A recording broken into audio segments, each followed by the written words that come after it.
Merhaba, Biosen Kimya olarak yeni bir ürün tanıtım videosuyla karşınızdayız. Bugün tanıtacağımız ürün karbondioksit süperkritik ekstraktör cihazı. Cihazın çalışma sistemi, işleyişi ve elemanları ile ilgili bilgiler vereceğim şimdi. Öncelikle cihazın çalışma mantığından bahsedelim. Cihaz karbondioksiti belirli bir basınç ve sıcaklığın üzerine çıkartarak solvent özelliği kazanmasını sağlıyor.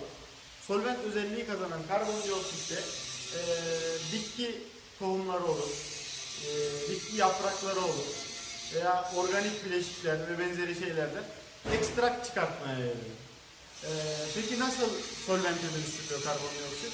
Karbondioksitin 69 bar gibi bir basınç ve 31 derece santigrat derece gibi bir sıcaklığın üzerine çıkartıldığı zaman süperkritik faza geçiyor. Süperkritik faza geçtikten sonra karbondioksit solvent özelliği kazanıyor. Yani cihaz kabaca karbondioksiti basınçlandırıp ısıtarak solvent özelliği kazanmasını sağlıyor. Daha sonra solvent özelliği kazanan karbondioksit ekstrak kolonlarında ki bulunan malzemeden ekstraktı alarak separatör dediğimiz ayırma kaplarında basıncı karbondioksitin basıncı düşürülerek ekstraktın separatörlerde kalması sağlanıyor. Kabaca sistemin çalışma mantığı bu şekilde. Cihazın sistem elemanlarından bahsedecek olursak cihazda 4 farklı ekstraktör kolonu bulunmakta. Bu ekstraktör kolonlarından 2 tanesi 5 litre iç hacmi, 2 tanesi 500 mililitre iç hacme sahip. Ayrıca burada yönlendirme vanaları bulunuyor. Hangi ekstraktörü kullanacaksak o ekstraktörün seçilmesini sağlayan vanalar. Burada da aynı şekilde giriş ve çıkışlarda bu vanalardan bulunduğu için alt kısımda da bu vanalardan bulunuyor. Burada vakum pompası vanamız var. Sistemin ekstraksiyon işlemine başlamadan önce ekstrak kolonları içerisinde havanın verim açısından zarar vermemesi için sistem vakumlanıyor ve bunun vanası da burada mevcut. Burada restriktör vanamız var. Restriktör vanası ekstraktörden çıkan karbondioksit, hatta içinde ekstrak barındıran karbondioksitin basıncının düşürülerek separatör ayırma kaplarına geçişini sağlayan ilk vana. Burada basınç düşümü gerçekleştiği için karbondioksit solvent özelliğini kaybediyor ve sıvıdan gaza geçiyor. Bu sıvıdan gaza geçiş sırasında da solvent özelliğini kaybetmesinden dolayı içerisinde bulunan ekstrak ayırma kaplarının diplerinde birikiyor. Karbondioksit ise separatörlerin ayırma kaplarının üst kısmından yoluna devam ediyor. 3 farklı kademeli ayırma kapımız burada mevcut. Bu da daha yüksek verimde ekstrak elde etmek için 3 kademede ayırma kapı. Burada bir kontrol panelimiz var. Kontrol paneli sistem yarı otomatik olarak çalışıyor. Kontrol paneli üzerinden her bir ekstraktörün, her bir separatörün sıcaklığı ayarlanabiliyor. Sıcaklık chiller ısıtma sistemi ile kontrol edilerek güvenli bir sıcaklık kontrol sistemi sağlanmış oluyor. Her bir ekstraktör ve separatörün sıcaklığı valfler vasıtasıyla, vanalar vasıtasıyla PID kontrol algoritmasıyla kontrol ediliyor. Cihazın yarı otomatik olmasının sebebi restriktörün vanasının manuel olarak kontrol edilmesi. Yani cihazın ekstrak basıncı panel üzerinden giriliyor ve otomatik olarak ayarlıyor cihaz ekstraktör basınçlarını. Fakat restriktör vanası kullanarak separatör basınçları manuel olarak ayarlanıyor. Onun haricinde burada ikaz lambamız var. Burada acil stop lambamız var. Burada karbondioksit tüpümüz var. Karbondioksit aldığımız. Burada kompresörümüz var. Sistemin havayla çalışan yüksek basınç pompasını sürmesi için. Arka tarafta sistemin arka tarafında valflerimiz, kompresörümüz, sıvılaştırma kompresörü, kontrol panelimizde ve görsel kullanıcı arayüzümüzden bahsedecek olursak ekranımız bu şekilde bir ana menüye sahip. Karbondioksit süperkritik ekstraktör. Burada başlat butonumuz var. Tamamen dokunmatik bir ekran. Data kayıt ayarlarımız, alarm ayarlarımız, sistem ayarlarımız ve ekstraktör seçimi var. En sağda da şirket bilgilerine ulaşabileceğimiz bir buton bulunuyor. Burada ekstraktör seçimi butonundan hangi ekstraktörü kullanacaksak o ekstraktörü seçiyoruz. Mesela biz 5 litrelik B ekstraktörü kullanmak için bunu seçiyoruz. Kaydet diyoruz ve ekstraktör seçilmiş oluyor sistemde. Burada sistem ayarlarına girdiğimiz zaman ekstraktörlerin sıcaklık set değerlerini santigrat cinsinden girebiliyoruz. Her birine ayrı ayrı. Fakat sadece seçmiş olduğumuz ekstraktör o anda ısıtılabiliyor. Yani hangi ekstraktörü seçtiysek buradaki set değeri, mesela biz 3. ekstraktörü seçtik. 3. ekstraktörün set değeri 50 derece. O zaman 50 dereceye kadar bunu ısıtıyor. Fakat diğer ekstraktörler herhangi bir şekilde ısıtılmıyor. Burada separatörlerin ayırma kaplarının sıcaklıkları var. Bunlar da ayrı ayrı girilebiliyor. Bunlar da otomatik olarak o sıcaklık değerlerine geliyorlar. Burada ekstraktör çalışma süremiz var. Bu cihazın başında durmadan, hani cihazı çalıştırmak için kullanılan süremiz. Biz burada 120 dakika demişiz. 120 dakika süre dolduktan sonra ekstraktör otomatik olarak kendisi kapanıyor. Yani daha fazla artık pompa basmıyor, karbondioksit vermiyor. Sistemin yine manuel olarak basıncının boşaltılması gerekiyor. Vakum pompası çalışma süremiz var burada. Sistem çalışmaya başlamadan önce vakum pompasının kaç saniye çalışacağını belirten süre. Biz buraya 300 saniye demiş. 5 dakikalık bir süre. Bu değiştirilebilir. Burada solvent pompası çalışma süresi var. Bu da sistem çalışmadan önce sisteme bir solvent ekleyeceksek solvent pompasıyla ne kadar süre solvent pompasının çalışacağına belirlediğimiz yer burası da. Ekstraktör basıncı set değeri. Bu da kaç bar basınçta çalışmak istiyorsak onu gireceğiz buraya da. Bu aşağıda bazı şeyler var. Vakum pompası kullanma veya kullanmama. Bunda istersek vakum pompası kullanmaya da biliriz. Solvent pompası kullanıp kullanmama özelliği de bize ait. Seçimi de bize ait.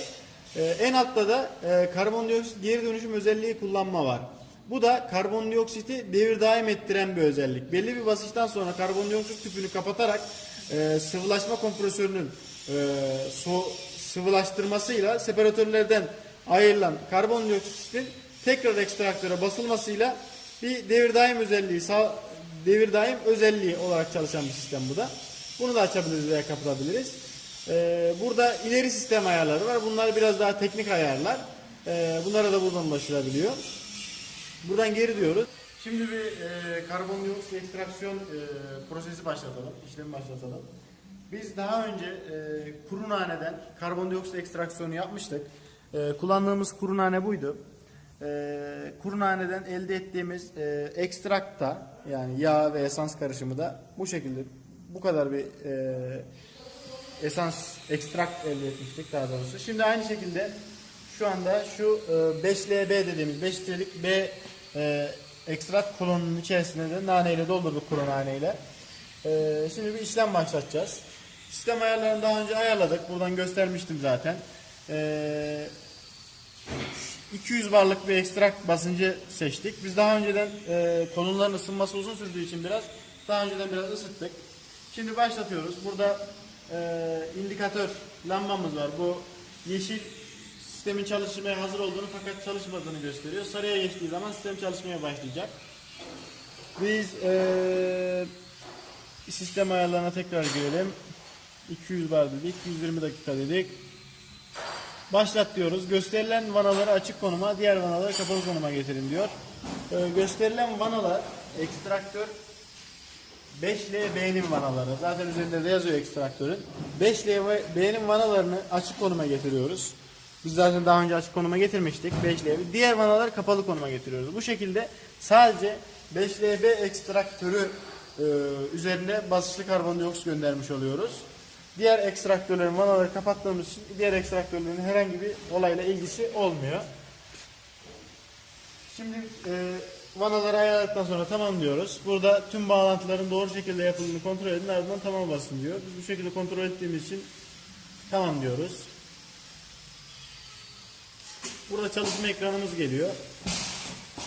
Yüksek basınç pompamız, hava tahrikli yüksek basınç pompamız harekete başlıyor. Karbondioksit tüp vanamız açılıyor, valfimiz. Şu an ekstraktör sıcaklığı 44.3 derece. Ekstraktördeki basınç 117 bar. Separatördeki sıcaklık birinci separatörde 31 derece. İkinci separatör 21, üçüncü separatör 19 derece. Burada separatör birim basıncı şu an 0 bar. Çünkü resiklatör vanası kapalı konumda. Burada ayrıca resiklatör sıcaklığını da görebiliyoruz. 21.7 derece olarak. Chiller sıcaklığı da aynı zamanda sistemini takip edilebiliyor. 62.2 derece. Burada herhangi bir şekilde solvent pompası veya vakum pompası kullansaydık kalan süreler burada görüntülenebilecekti. Burada prosesin kalan süresi 119 dakika olarak gösteriliyor. Sistem şu an çalışıyor. İndikatör lambamız da sarı yanıtlanıyor. Herhangi bir alarm durumunda, yüksek basınç alarm durumunda, acil stop butonuna bastığımız durumlarda sistem kırmızı indikatör lambası yanıp sönüyor ve aynı zamanda ikaz, sesli ikaz sistemi çalışmaya başlıyor ve alarm veriyor. Aynı zamanda pompanın basıncını kesiyor. Tahliye valvini açıyor. Bu gibi emniyet tedbirleri de var. Sistemde elektroniğin yanı sıra mekanik emniyet valvi de bulunuyor. 2 adet. Ekstraktörler ve separatör için 2 farklı emniyet ventili valvi bulunuyor. Şu an sistem çalışmaya başladı. Basınçta zaten yavaş yavaş titreşmeye başladı. 121 bar. Sıcaklık 45 derece. Şu an açık devre çalıştığı için buradaki oklar sistemin ne şekilde çalıştığını gösteriyor. Buradan normalde resiklatör vanasını açtığımız takdirde en son separatör ayırma kabından çıkan karbondioksit dışarı atılıyor. Eğer biz geri dönüş özelliğini açsaydık bütün karbondioksit bu noktada sıvılaştırılıp pompamızda tekrar ekstraktöre basılacaktır. Böylelikle karbondioksitten kazanç sağlanmış olacaktı. Daha verimli bir sonuç ortaya çıkacaktı. Şu an bu şekilde bir sistem başlattık.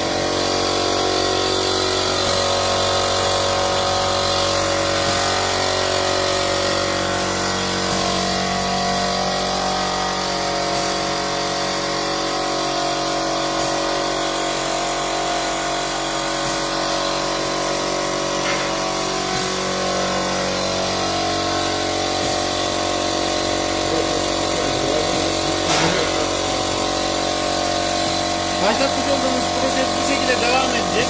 Proses bittiğinde veya